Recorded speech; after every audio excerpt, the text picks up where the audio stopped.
بسم الله الرحمن الرحيم وما أرسلناك إلا رحمة للعالمين. بسم الله الرحمن الرحيم. السلام عليكم ورحمة الله وبركاته.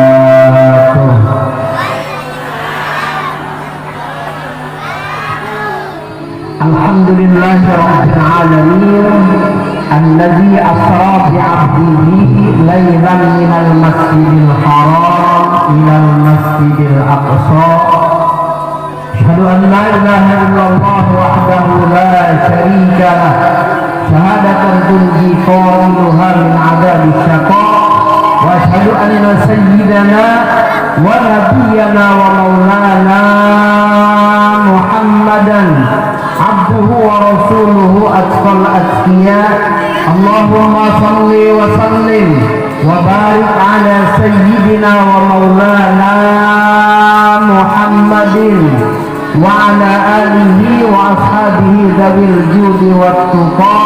أما بعد، قال الله تعالى في القرآن الكريم: أعوذ بالله من الشيطان الرجيم، واستعينوا بالصبر والصلاة وإنها لكبيرة إلا على الخاشعين. وقال رسول الله صلى الله عليه وسلم: الصلاة عماد الدين، فمن أقامها فقد أقام الدين، ومن تركها فقد هدم الدين. صدق الله وصدق Rasulullah sallallahu alaihi wasallam. Yang kami muliakan dan kami hormati penceramah yang kita undang, Kiai Haji Dr. Fahruddin, yang masih dalam perjalanan, insya Allah sebentar lagi datang, mudah-mudahan tidak ada halangan. Yang kami hormati segenap pengurus Porkais, Ketua Porkais dan jajarannya, mudah-mudahan senantiasa istiqomah di jalan dakwah, di jalan yang diridhoi oleh Allah Subhanahu wa taala. Bapak-bapak, para tokoh masyarakat, ibu-ibu sekalian, semuanya yang hadir, mudah-mudahan kita semua dalam lindungan dan ridho dari Allah Subhanahu wa taala.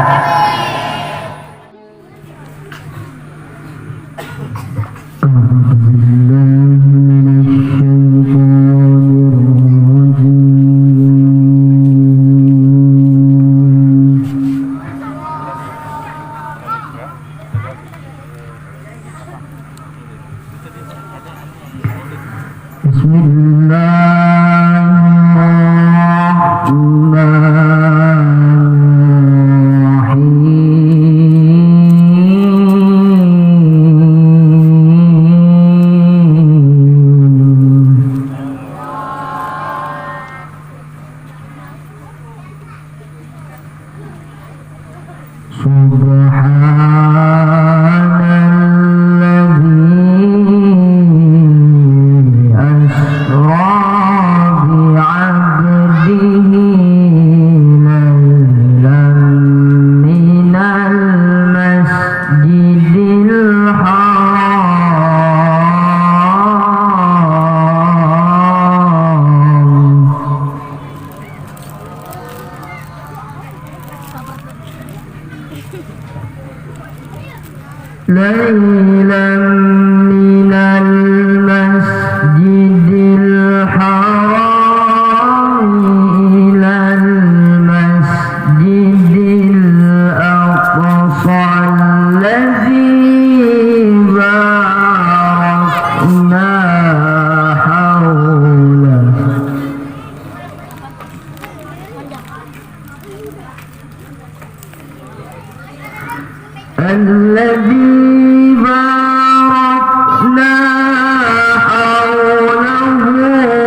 Assalamualaikum warahmatullahi wabarakatuh.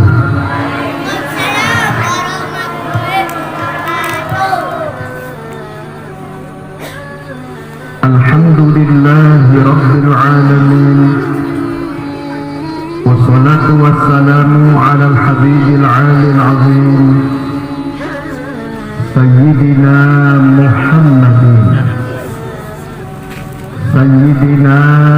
Muhammadin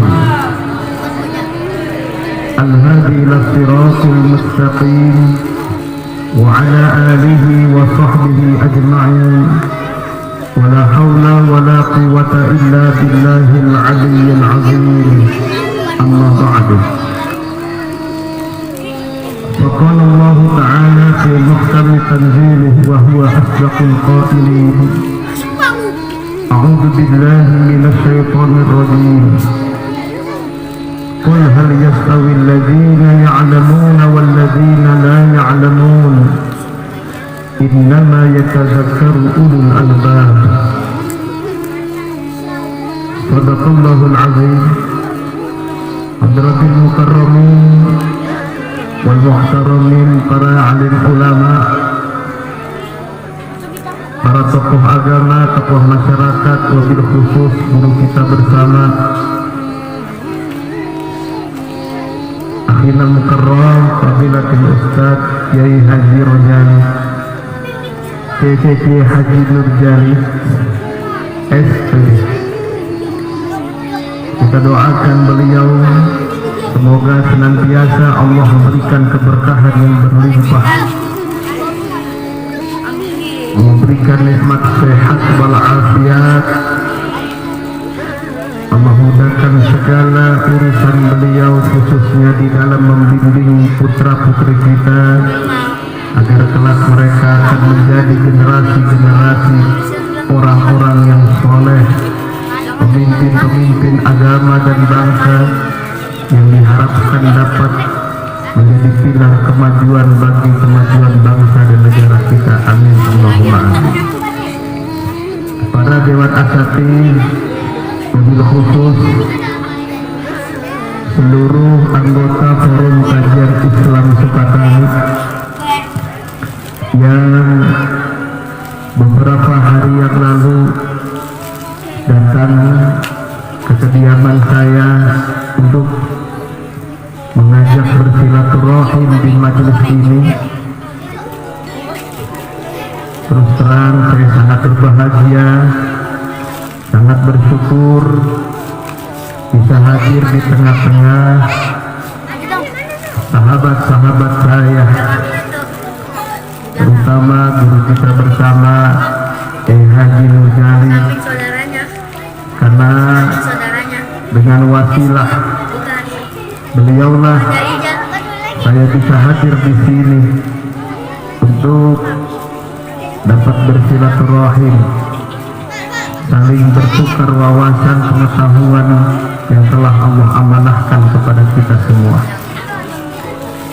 Bapak-bapak, ibu-ibu, adik-adik, para santri sekalian, semoga kita senantiasa mendapatkan keberkahan yang berlimpah di dini wa dunya wal akhirah.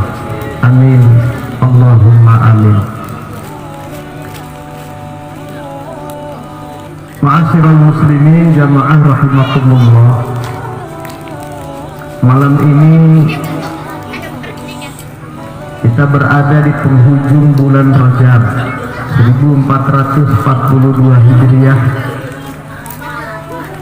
Besok Senin kita sudah masuk tanggal 1 Sya'ban. Artinya hanya tinggal menghitung hari. 1 bulan ke depan kita akan memasuki bulan suci Ramadan, bulan yang kita nanti-nantikan kedatangannya. Oleh karena Rasulullah Shallallahu Alaihi Wasallam banyak menyampaikan tentang keutamaan yang begitu besar yang Allah sediakan di bulan suci Ramadan. Kalau kita perhatikan baik-baik, ada korelasi yang sangat kuat antara malam Rajab, malam Sya'ban dengan malam Ramadan.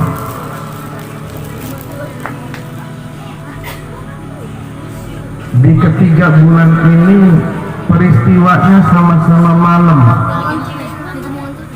Yang pertama Rajab, kita tahu bahwa pada malam 27 Rajab, meskipun penentuan kapan sesungguhnya Isra Mi'raj ini terjadi ikhtilaf di antara para ulama, namun pada umumnya kita menyepakati bahwa 27 Rajab adalah malam Isra dan Mi'rajnya junjungan kita Nabi Muhammad sallallahu alaihi wasallam.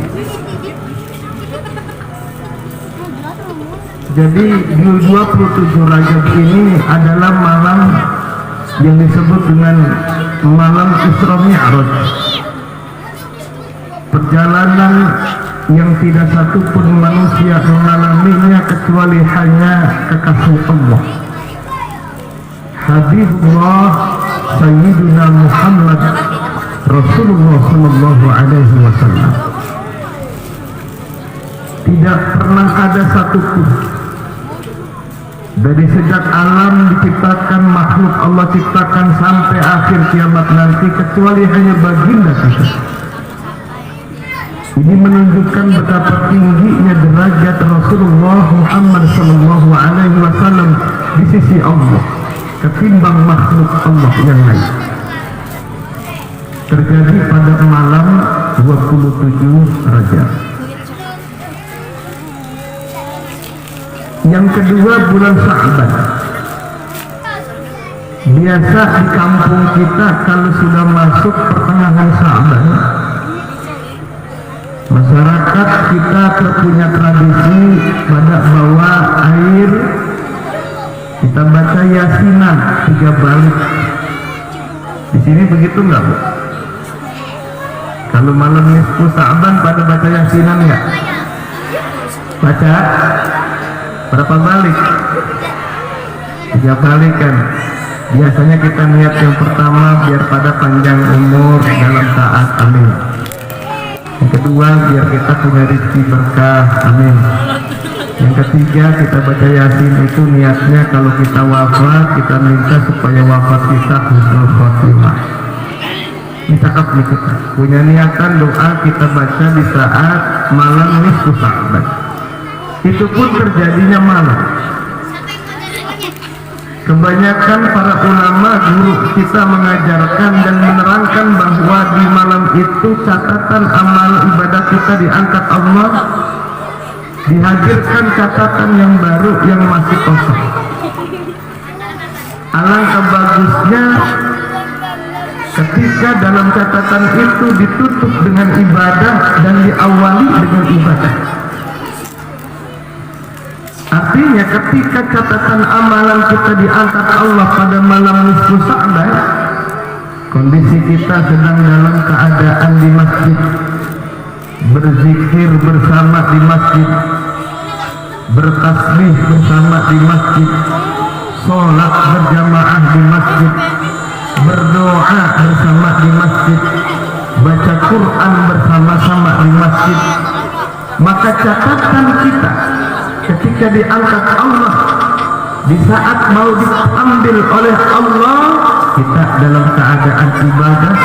Dan begitu turun catatan yang baru, begitu mau ditulis oleh Allah dengan diperintahkannya kepada kiraman katibin, malaikat pencatat amalan-amalan kita, ya, itu pun kita masih dalam keadaan ibadah. Itu pun terjadi di bulan Sya'ban pada malam hari, Rajab malam hari, Sya'ban malam hari. Yang ketiga, bulan Ramadan. Ramadan kita tahu adalah bulan yang dari awal sampai akhir fadilah Allah begitu besar disediakan untuk setiap hamba yang mau mengambilnya. Dengan apa? Mendekatkan diri kepada Allah. Dengan puasa di siang hari, dengan sholat di malam hari, dengan tadarus Quran setiap ba'da sholat fardu ataupun waktu di mana kita senggang. Dengan banyak kita melakukan kajian-kajian keagamaan, dengan kita melakukan takjil jamaah, sahur berjamaah, semua rangkaian Ramadan minal awal ilal akhir muzayyanatun, dihiasi semuanya bil ibadah ay bitaqarrubi ilallah, dengan cara kita mendekatkan diri kepada Allah.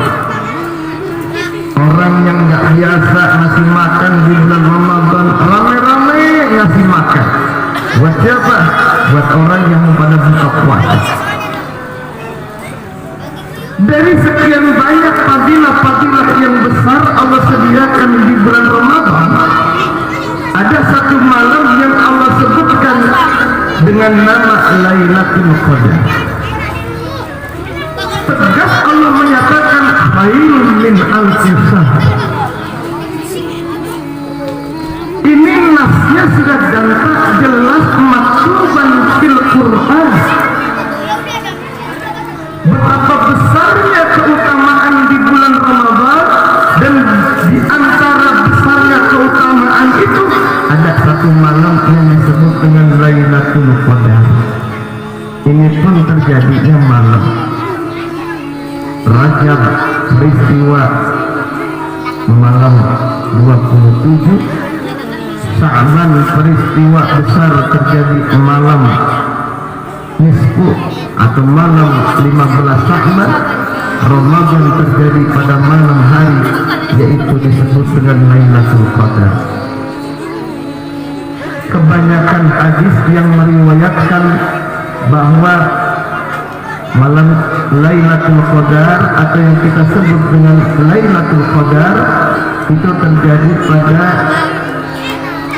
puluhan terakhir pada malam-malam janji di bulan Ramadan.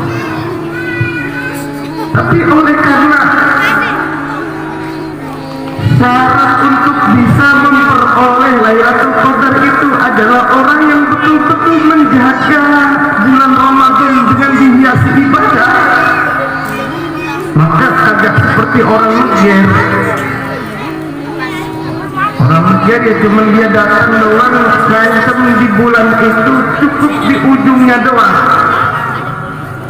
Kalau dari awal dia belum menyisihkan bajunya dengan ibadah, banyak baca Quran, zikir, mendekatkan diri kepada Allah, rasanya sulit kita untuk bisa memperoleh Lailatul Qadar, karena itu membutuhkan ketulusan dan kesabaran. Orang sabar butuh waktu, tidak instan. Seperti kita nanam pohon kelapa, kita tanam sekarang 4 tahun mungkin baru kita bisa petik hasilnya. Bahkan terkadang orang yang nanam udah pulang rumah nggak sempat memetik hasil buahnya, tapi manfaatnya begitu besar. Begitupun terjadinya peristiwa besar pada bulan Ramadan terjadi pada malam hari. Maka saya katakan di awal ada korelasi yang kuat di antara 3 bulan ini yang sama-sama peristiwanya terjadi di malam hari. Ma'asyiral muslimin jamaah rahimakumullah. Pertama saya ingin sampaikan bahwa sejarah peristiwa Isra Mi'raj ini di awal tadi saya katakan sebagaimana yang termaktub di dalam kitab Ar-Rahiqil Makhtum karangan seorang sejarawan muslim terkemuka bernama Safiyur Rahman Al-Mubarakpuri. Karyanya itu pernah dilombakan di kerajaan Saudi dan dia memperoleh juara kedua terbaik penulisan sejarah tentang Muhammad bin Rasulullah. Mendapatkan penghargaan yang sangat luar biasa dan karyanya menjadi salah satu buku sejarah tentang Nabi yang banyak sekali dijadikan rujukan bagi para pelajar-pelajar muslim. Nama kitabnya Ar-Rahiqil Makhtum. Ya. Beliau menguraikan ada 6 pendapat tentang kapan sesungguhnya peristiwa Isra Mi'raj itu terjadi. Ya. Itu bisa kita lihat di situ bahwa di antaranya adalah penanggalan tanggal 27 Rajab di tahun ke-10 kenabian. Dan ternyata menurut beliau pendapat ini pun masih dipandang lemah. Beliau menduga bahwa peristiwa Isra Mi'raj itu bukan terjadi di tahun ke-10 kenabian, tapi justru terjadi di tahun 12 kenabian, yaitu pada saat Bai'atul Aqabah yang kedua. Dan ternyata ini diperkuat dengan pendapat Sayyid Muhammad bin Alawi Al-Maliki pun sama berpendapat bahwa peristiwa Isra dan Mi'raj ini terjadi di tahun ke-12 kenabian. Kenapa? Kalau terjadinya di tahun ke-10 kenabian tanggal 27 Rajab, itu Siti Khadijah belum meninggal dunia. Itu argumennya. Siti Khadijah meninggal dunia di tahun 10 Hijriah itu bulannya bulan Ramadan. Jadi kalau Rajab terjadi, kalau Isra Mi'raj terjadinya di tanggal 27 Rajab, berarti Siti Khadijah belum meninggal dunia. Sedangkan dalam perjalanan Isra dan Mi'raj itu terjadinya justru setelah Siti Khadijah meninggalkan Rasulullah SAW. Maka dalam hal ini pendapat yang kuat menurut saya dari 2 rujukan buku sejarah itu, ya, saya melihat bahwa yang tepat itu terjadi pada tahun ke-12 kenabian peristiwa itu terjadi.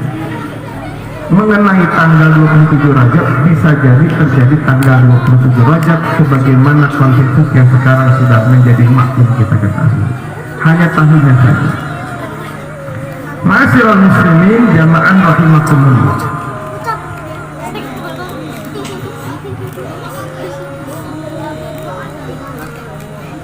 Ini kajian kita di sini memang sengaja saya bikin satu tema bahwa peristiwa Isra Mi'raj ini menjadi momentum untuk meningkatkan keimanan bagi kita sebagai seorang muslim. Bapak Ibu sekalian,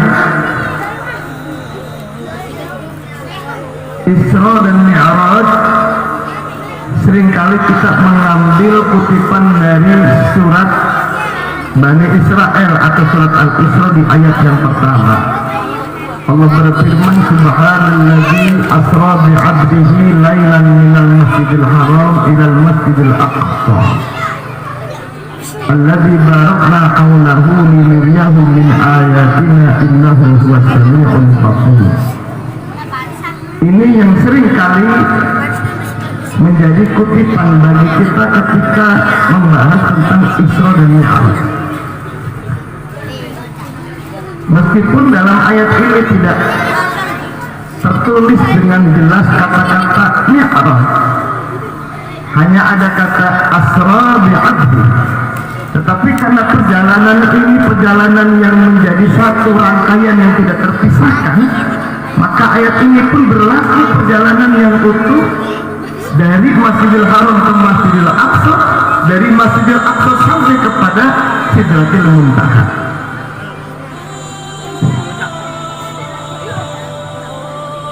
Dan nanti bisa kita perkuat dengan surat An-Najm ayat 12 sampai dengan ayat 18. Ya. Walaqad ra'ahu nazlatan ukhra inda Sidratil Muntaha. Ini menunjukkan bahwa sesungguhnya Rasulullah Shallallahu Alaihi Wasallam ketika dia sedang Mi'raj, detik-detik dia sampai di satu tempat yang sebagaimana diketahui di dalam kitab Kasyifatul Sajjah, Sarah Kasyifatul Sajjah, jadi sarah daripada kita sopinatin aja. Silakan dibuka di halaman 46 kalau tidak salah. Ini diterangkan tentang apa yang sesungguhnya terjadi di situ. Ya, di samping Rasulullah diperlihatkan bagaimana penghuni surga, bagaimana penghuni neraka, bagaimana siksa bagi orang yang memakan harta riba, bagaimana siksa bagi orang yang memakan harta anak yatim yang luar biasa, bagaimana ganjaran orang yang senang bersedekah. Sebelum itu nanti kita akan masuk ini dulu yang satu. Di dalam kitab Kasyifatul Sajjah ini diterangkan bahwa ketika Rasulullah mendekati tempat yang namanya Makanul Khitab, malaikat Jibril sudah mulai nggak kuat untuk mendampingi beliau untuk sampai kepada Makanul Khitab itu. Ya. Namun Rasulullah mengatakan, apakah engkau tinggalkan saya seorang diri berjalan ke sana, wahai malaikat Jibril? Akhirnya perlahan-lahan malaikat Jibril ikut juga mendampingi Rasulullah. Nah, di dalam kitab tersebut diterangkan malaikat Jibril tiba-tiba merasa tidak kuat diri dengan gelombang cahaya yang begitu sangat luar biasa yang hanya dimiliki kekuatan itu oleh Rasulullah SAW yang diberikan oleh Allah kepadanya. Jadi bagi Rasulullah biasa, tapi malaikat Jibril karena beliau belum mencapai tingkat sebagaimana yang Allah berikan derajatnya kepada baginda kita Nabi Muhammad SAW. Dalam kitab diterangkan sampai beliau kemudian semakin mengecil. Dalam pengertian beliau merasa tidak kuat dengan gelombang cahaya yang begitu sangat dahsyat. Dan itu hanya dialami oleh baginda kita Rasulullah SAW. Dia ngasih isyarat. Apa isyarat yang diberikan oleh malaikat Jibril? Meminta kepada Rasulullah untuk mengucapkan kalimat At-Tahiyyatul Mubarakatus Sholawatut Thayyibatul Lillah. Makanya kalau kita buka kitab Kasyifatul Sajjah, ketemu keterangan tentang sejarah ini, buka kajiannya pada bab tentang tahiyat. Kan kita pikir kita ketemu keterangan saat-saat Rasulullah berada di Sidratil Muntaha. At-tahiyatul mubarakatus shalawatut thayyibatul lillah. Rasulullah mengucapkan kalimat at-tahiyat, segala penghormatan, mubarakatuh, segala keberkahan, as-shalawatu, segala rahmat, at-thayyibatu, segala kebaikan-kebaikan, lillah, hanyalah milik Allah.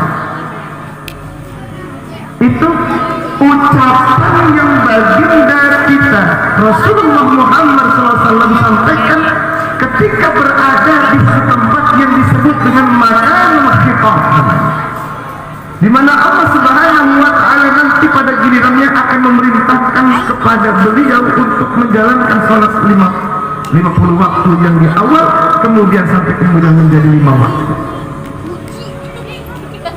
Lalu Allah jawab, Pak, kata Allah, assalamu alayka ayyuhan nabi wa rahmatullahi wa barakatuh. Jadi tahiyat yang kita baca di dalam kitab Kasifatu saja itu menjelaskan tentang asbabnya, asbab nuzulnya. Kenapa sampai ada tahiyat dengan kalimat seperti yang kita baca ketika sholat. Jadi ketika Rasulullah mengatakan at-tahiyatul mubarakatus shalawatut thayyibatul lillah, Allah langsung menjawab assalamu alayka ayyuhan nabiyyu wa rahmatullahi wa barakatuh. Allah menggunakan dhamir khitab dan tidak menggunakan kalimat-kalimat yang menghalanginya antara doanya Allah untuk Nabi kita Muhammad sallallahu alaihi wasallam. Ini menunjukkan tentang betapa tingginya derajat Nabi kita Muhammad sallallahu alaihi wasallam di sisi Allah Subhanahu wa taala. Lalu apa yang dilakukan oleh Rasulullah ketika disalami oleh Allah? Bapak Ibu sekalian, ini saya sedikit mengurai tentang pelajaran yang kita bisa ambil dari tahiyatnya Rasulullah dan salamnya Allah kepada beliau. Apa yang ingin saya sampaikan begini Bapak Ibu sekalian. Di saat itu Rasulullah sedang berada pada puncak kenikmatan yang sangat besar Allah berikan untuk pribadinya. Saya katakan untuk pribadinya, untuk dirinya sendiri. Ini. Tapi Rasulullah tetap ingat kepada umatnya. Coba bayangkan ya. Dia berada di satu tempat yang sangat luar biasa, yang tidak semua makhluk Allah bisa sampai kuat di situ tanpa izin Allah, kecuali hanya beliau. Dia diberikan satu keistimewaan oleh Allah. Dia diberikan satu anugerah oleh Allah yang sangat besar. Dia mendapatkan salam langsung dari Allah di situ. Luar biasa. Ketika dia dalam puncak kenikmatannya, yang kita bisa ambil pelajaran dari tahiyat ini, beliau masih ingat kepada kita sebagai umat. Di mana yang bisa kita petik? Bayangkan ketika itu dia langsung mengatakan assalamu alayna wa ala ibadillahi sholihin.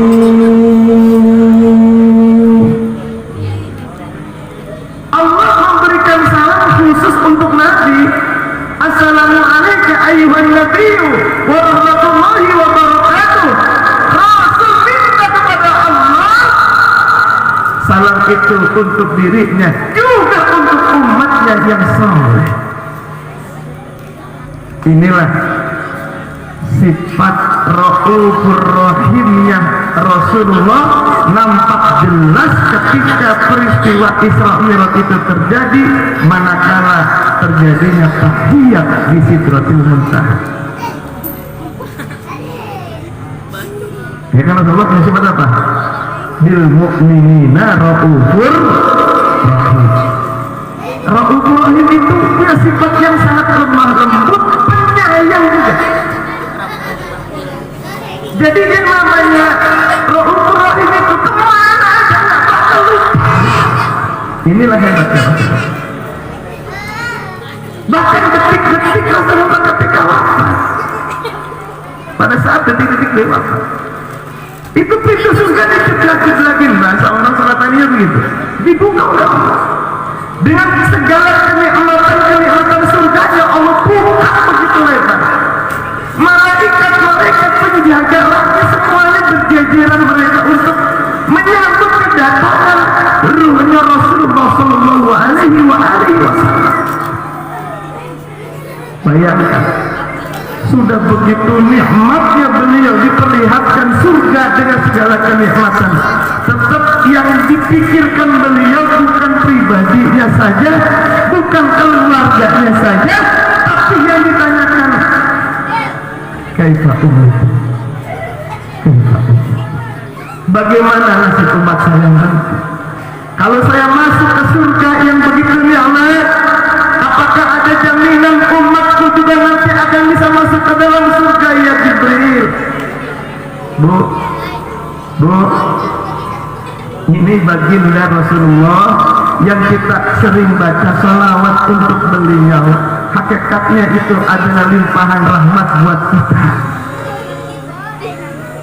Hakikatnya.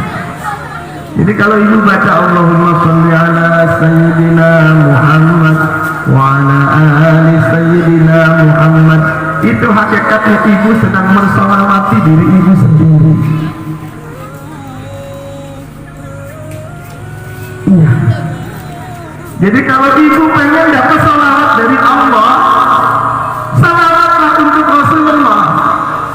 Hakikat kita bersalawat untuk Rasulullah itu adalah hakikatnya adalah menyelawati diri kita sendiri. Tahu dari mana Ustaz?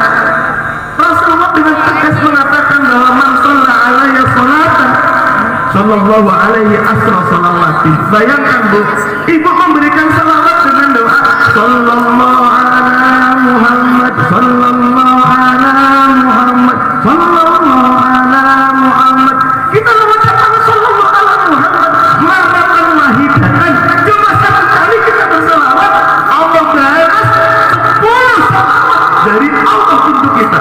Bayangkan, salawat sekelas kita, orang sekali, satu kali untuk Rasulullah dibalas dengan 10 salawat sekelasnya Allah Subhanahu wa Ta'ala. Inilah dahsyatnya amalan daripada salawat. Makanya kalau orang kampung nggak senang salawat, ruginya. Saya ulangi lagi, ini supaya nanti pulang dari sini kebayang-bayang lah, keingatan. Kalau nanti ibu kebetulan suaminya nggak ngaji ditanya, jadi Ustaz Fahrudin, ente ngaji apa Ustaz Fahrudin? Bilang aja, ngingetin saya Bang, kalau kita salawat itu hakikatnya kita sedang nyelawatin diri sendiri. Bahkan salawatnya untuk kita banyaknya luar biasa. Ibu belum pernah disalawatin orang kan? Pernah orang ngelawat ke ibu? Paling-paling ngelawat bahasa kitanya orang buat takziah. Jadi kalau orang kita beda antara salawat dengan nyelawat. Kalau salawat pakai doa, nyelawat pakai duit, pakai beras, sedekah gitu maksudnya. Masya Allah. Jadi kalau tadi ibu baca salawat Allahumma sholli ala Sayyidina Muhammad wa ala ali Sayyidina Muhammad, maka hakikatnya kita menyelawati diri kita sendiri, karena Rasulullah menjanjikan siapa yang bersalawat kepadaku 1 kali maka Allah balas dengan 10 kali rahmat dari Allah. Salawat dari Allah disebut dengan rahmat. Kira-kira Bu,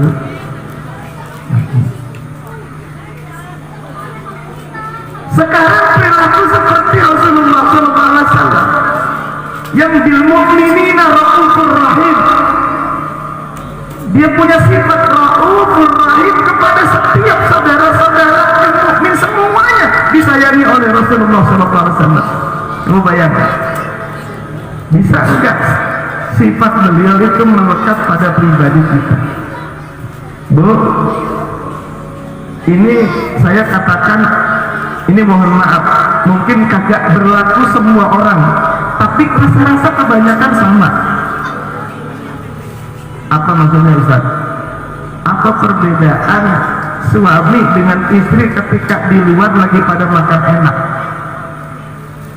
Kalau menurut Pak Herudin nih, menurut saya gue ya, biasanya kalau suami itu kalau lagi makan enak di mana-mana, jarang-jarang ngebungkusin buat bini, ngebungkusin buat anak. Betul Bu? Betul apa kagak? Laki itu begitu nggak? Iya, sama begitu ya. Sekarang kita bandingin sama ibu-ibu nih. Ibu-ibu lagi masuk ke tempat hajatan, ya Bu, tempat hajatan tuh makan, ada apem, ada lopis, ada kue cincin, ada dodol, ada wajik, ada rengginang, ada apalagi deh banyak. Itu biasanya ibu-ibu kalau dia datang ke tempat kondangan, kan rata-rata kalau ibu-ibu kemana-mana pada bawa tas ya. Ibu kan bawa tas nggak? Bawa yasinan, bawa arisan, bawa tas nggak?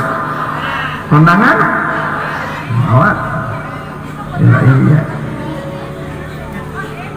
Itu ini pengalaman saya punya orang tua, ya emak Allah yarhamah, ya mudah Allah jadikan kuburnya rontoh negeri Abu. Itu kita punya orang tua, punya emak, kadang-kadang dimasukin ke selampe atau selampe. Masih mendingan selampe, kalau pakai tisu begitu dibongkar padahal yang tisu. Artinya apa? Ibu-ibu itu punya sifat, kalau lagi makan enak selalu dia ngomong apa? No. Kenapa kok? Itu gua minta kue yang itu apa? Nah, ini buat siapa? Bukan abang lu kan doyan banget kue itu tuh. Coba, bini lagi makan enak, begitu makan enak yang kebayang lakinya. Abang lu doyan banget lah sama kue yang itu, kali gua kasih itu nggak bisa dia ngopi enak nurun girang gitu. Masih ingat teman laki ya? Betul nggak Bu? Entah dia ngomong lagi, no, itu kue apa itu cakep banget. Nah itu kue ini kok, coba minta kapan, ntar kan anak buat mungkin cuma doyan ya, itu kali. Anak dijadikan alasan doyan, cucu dijadikan alasan doyan. Kenapa? Karena dia ingat. Ini kenapa Bang Rudin menceritakan ini ke ibu-ibu? Kita belajar dari tahiyat peristiwa yang dialami oleh Rasulullah SAW. Sedang dalam puncak kenikmatannya, ketika Allah salamkan khusus untuk beliau, assalamu alaika, beliau khitab mufrad itu, ya, untuk Rasulullah SAW. Beliau minta bukan hanya untuk saya, ya Allah, masih ada umat-umat saya. Rasul jawab, assalamu alaina wa ala ibadillahi sholihin.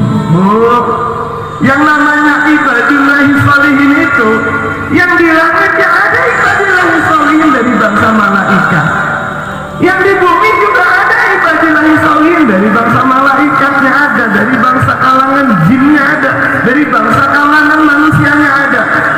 Karena Rasulullah mengajak agar Allah juga memberikan salam kepada hamba-hambanya yang soleh, maka makhluk langit makhluk bumi serentak mengatakan asyhadu an la ilaha illallah wa asyhadu anna muhammadar rasulullah. Barakallahu lakuma wa baraka alaikuma wa jama'a bainakuma fi khair. بارك الله لكما وبارك عليكما وجمع بينكما في خير بارك الله لكما وبارك عليكما وجمع بينكما في خير حن قلبي على جمعة الخير هلا